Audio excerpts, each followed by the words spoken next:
I decided to go for this trip because I went to Rinjani before and I really enjoyed the hike. I went around looking for people to accompany me on this trip.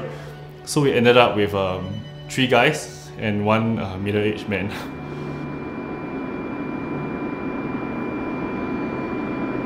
When he asked me to go to this trip, he said, yeah, you can one. It's very easy, it's not that hard. Scenery will be very rewarding, so be it. And not Gabriel very budget one. So whatever he planned, right, it's all within. It's very affordable.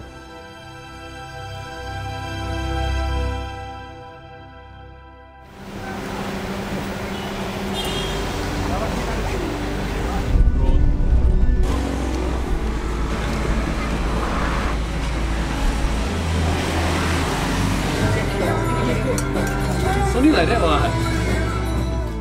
For myself, I've completed quite a few marathons, and I think that if I can complete a marathon, I think the mountain wouldn't be a problem. But if equally as shag as running a marathon, Mount Semeru, I think it's a pretty interesting experience. It's definitely not my first mountain, but I would say it's a proper mountain.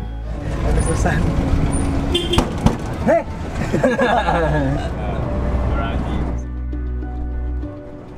So apparently after driving from our homestay towards the first base camp, they forgot to bring the map. I have no idea what went wrong. The entrance of the mountain was stopped, so registration is closed. No one can enter after that, and we were late.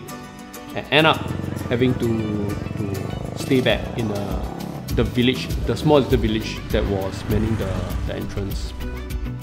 And we have to rent a big hall to sleep in. It's really miserable. First of all, the floor is hard, it's cold as shit, and you don't have enough sleep. I think 3 days is still okay, but compressing all the activities to 2 days, yeah, it's quite tiring. I was quite worried for Ian. He hardly ever exercises, or maybe never at all. So I was telling him, say, I think it's a bit too late to train your body lah, so maybe just train your mind. Then he said, okay lah, why not? Let's just go for it.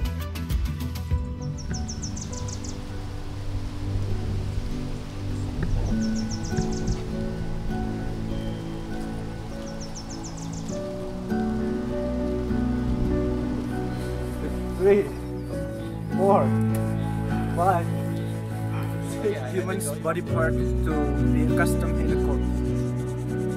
See, you feel it once?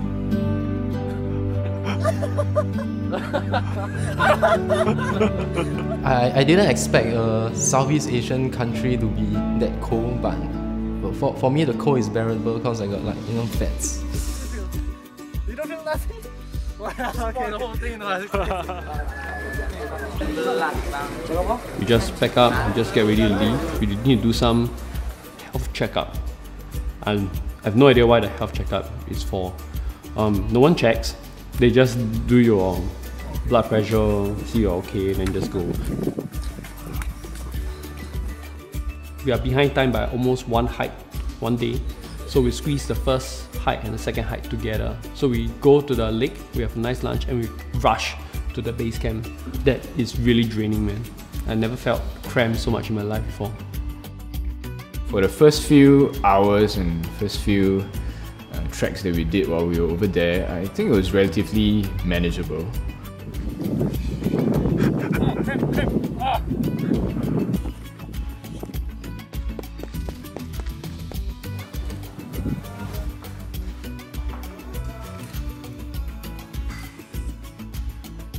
Let's go.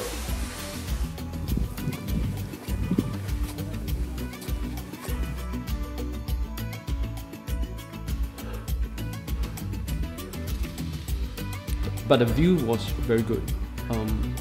Too bad that we got to rush, we couldn't take our time and enjoy the view.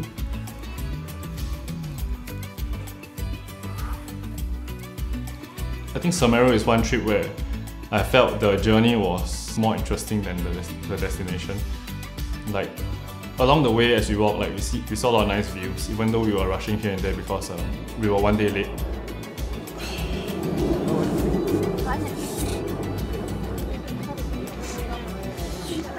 So once we reach the camp, it's almost nightfall. You have to get ready for the cold of the night. Everyone was like putting on their winter wear. How guys, are you guys ready? Ian, are you ready? I'm ready, man. Actually, I'm ready like yesterday already. There's 3 cramps on my left leg, so there we go. Boom, boom, boom. Come 12, we woke up and everyone got a bit lazy and tired, so we delay our hike by probably 1 hour. Ready? So I feel a bit lazy.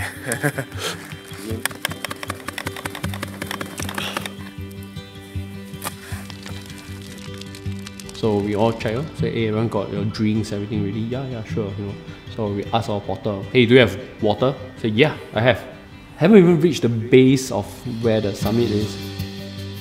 I've almost finished up my water, then I realized that the porter only have 500 ml of water.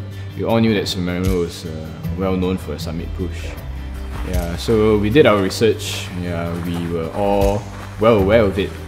Yeah, so when we actually really started the climb, yeah, I was kind of looking forward to it. Yeah, but halfway throughout, I realized that it's actually not what I expected it to be. Yeah, I thought it was something that I could finish it, without having to feel so stretched or feel so tired. Yeah, but halfway throughout when I was doing it, people around me, Gabriel and Ian, could hear me sighing a lot of times. Yeah, because I was just like so frustrated. Along the way up, I just told myself that okay, maybe I shouldn't give up, and I'm surrounded by my friends also. So even though some of us sighing, some of us just lying down and just sleeping, but I think just all of us doing this together and having the same goal, that's what makes it easier to reach the summit.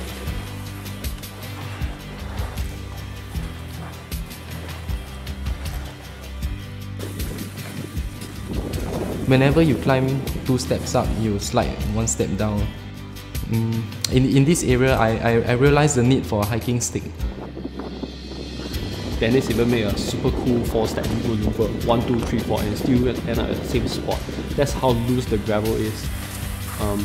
So it's very demoralizing, especially when you cannot see what's left, what's right, how the scenery is like. The only thing you can see is the trail of lights. Those hikers has gone before us have already. You can see a pathway up, so you have to actually look up.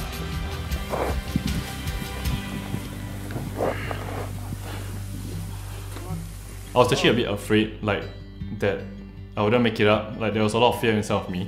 But after the trip, I realized that all this fear was unfounded. What was the fear actually for? When you go there and then you start walking, you just need to tell yourself that don't stop, just keep walking. Whole journey is 60% in the mind and 40% physical fitness. Getting harder because you are really, really tired, and you start to see hikers lying on the floor, sleeping, resting, and it's very tempting to just sit down there. Hey brother, hey, can you just shift aside? I would like to rest here with you. So this is when you start saying to yourself, what the hell am I doing here? Jam 10 menit. Memang aktif kan? Memang nggak boleh kan sebenarnya di sini? Iya. Waspada. I cannot remember what I do. I just every step, next step, just keep moving. Yeah, for me, the main reason why I wanted to do this was more of a challenge for the mind and challenge for the soul. Yeah, because day to day at work, sometimes you kind of forget the physical aspects or the physical challenges that are actually there.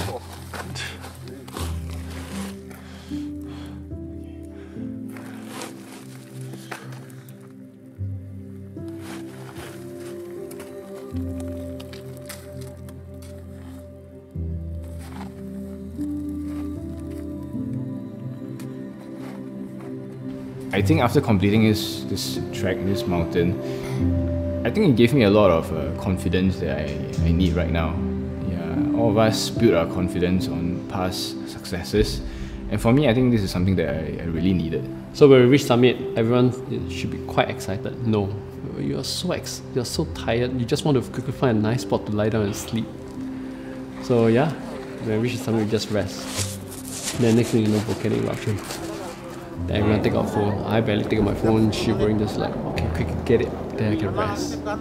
So know that we don't have water. We're gonna have one small packet of cheese waffle and share among the 4 of us. Okay, I think the next trip will be something that will be much more difficult. I think this one is still relatively bearable. I think everyone made it up. So the next one will be to push us on in terms of physically, mentally, and in terms of technical skill set as well. So we'll see where we go from here. Didn't expect this kind of gratification. Yeah, that's worth it. So thanks for joining, and let's try the next one. I think climbing this Mount Semeru is a good opportunity and experience. Yep. Semeru is challenging but rewarding.